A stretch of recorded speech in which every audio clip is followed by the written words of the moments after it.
M- My dear students, welcome back to my channel Learn and Grow by MKS. Today we are going to learn how to access the elements of data frame row wise and column wise. So let us start this video. How to access the elements of the data frame. ठीक है, suppose that पहला चीज आता है level based indexing. ठीक है, तो अगर हमको रो वाइज करना है तो हमें यहाँ पे LOC या लॉक मेथड को यूज करना पड़ेगा.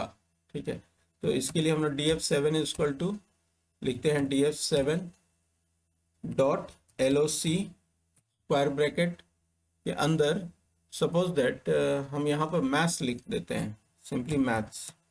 ठीक है, तो क्या हमें मैथ्स के एलिमेंट्स नज़र आएंगे और किस तरीके से नज़र आएंगे.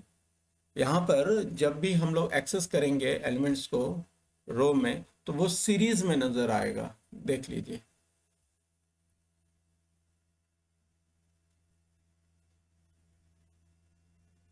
ओह सॉरी, प्रिंट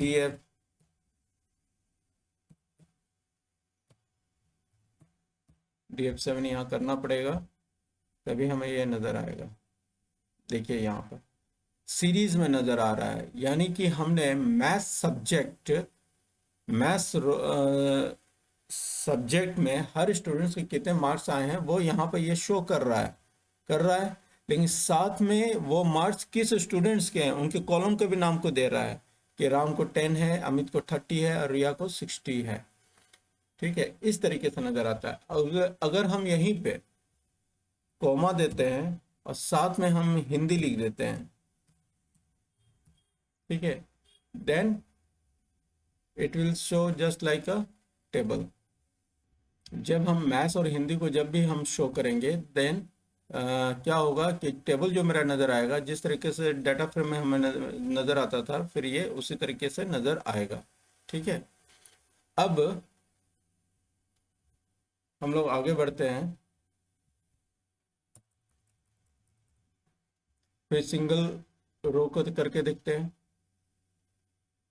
ठीक है, अब इसमें देखो क्या क्या डिस्प्ले में आता है. इसमें इसने डाटा टाइप भी बताया है कि it is integer data type. साथ में किस रो को हम लोग एक्सेस कर रहे हैं, किस रो के एलिमेंट्स को हम शो कर रहे हैं, मैथ्स रो को, ये भी उसका नाम भी शो कर रहा है यहाँ पे. ठीक है, अब क्या हम कॉलम वाइज भी हम एक्सेस कर सकते हैं वो हम देखते हैं. अब हम क्या लिखते हैं df7 इक्वल टू df7. तो जब हम कॉलम को एक्सेस करेंगे देन व्हाट विल हैपन, फिर क्या होगा कि हमें LOC मेथड को यूज़ नहीं करना है, सिंपली हम कॉलम इंडेक्स को लिखेंगे. जैसे यहाँ पर सपोज इट रिया को हमको शो करना है, रिया नाम के कॉलम को, उसके क्या अंदर क्या क्या एलिमेंट्स है उसे मुझे शो करना है. तो हम लिखते हैं प्रिंट df7 प्रिंट df7 इसको df7 रिया स्क्वायर ब्रैकेट के अंदर में लिखना है, फिर उसके बाद रन करते हैं. ठीक है,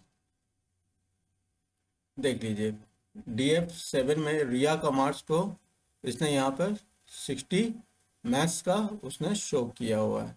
ठीक है, चूंकि df7 में अभी सिर्फ और सिर्फ मैथ्स रो को ही इसमें असाइन किया हुआ वैल्यू को. अगर हम इसको डिसएनेबल कर दें यहाँ पर तब अब देखिए,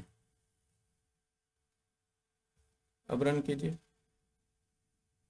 अब देखिए यहाँ पर रिया को यहाँ पे क्या था 60 एंड 70 था मैथ्स हिंदी में, सिर्फ वो 60 और 70 मार्क्स को शो कर रहा है, साथ में नाम भी शो कर रहा है. रिया कॉलम को हमने एक्सेस किया है और डाटा टाइप इंटीजर है.